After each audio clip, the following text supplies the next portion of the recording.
Hello mga kaulam ideas! Tara! Samahan nyo ako na ikutin ang Quezon Memorial Circle.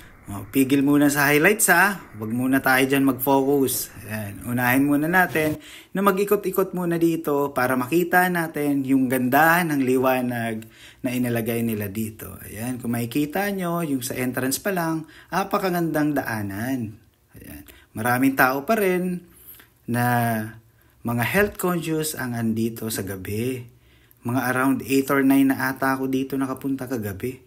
Para lang makita ko uli yung ganda ng Memorial Circle na ito. Ayan, maraming tao na mga nagja-jog.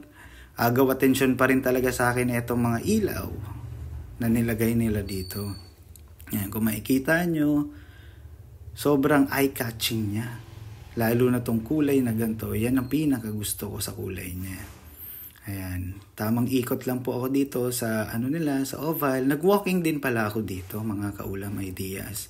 Para pag pinasok na natin etong QMC Food Park, at least gutom na.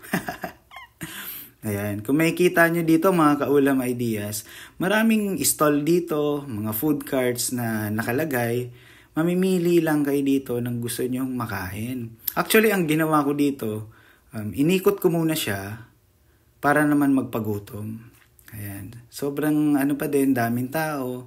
Kasi lang siya, kung tutuusin, budget meal lang din siya. Nakapamasyal na kayo. Kung gusto nyo isama yung family nyo, mag-banding kayo dito. Hindi kayo gagastos ng napakataas. Kumbaga budget friendly talaga siya mga kaulam ideas. Lalo na tong sisig na to. If I'm not mistaken, mga 100 to 150 meron na kayong pagkain. Madami na ang servings nila. Marami din dito mga halal foods. Meron dito mga drinks din. And then yung mga tusok-tusok natin, barbecue na malalaki pero mura lang din. Yan, marami pa rin nakaabang dito. Gusto ko rin sanang tikman yan.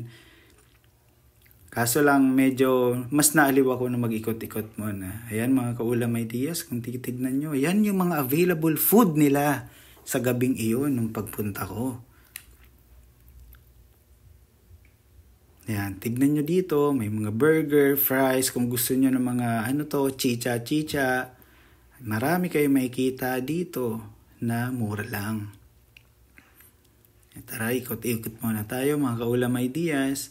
Hanap tayo na pwedeng makain sa gabing ito. Ayan. Pero ito, naku, apakasarap ng dried pusit.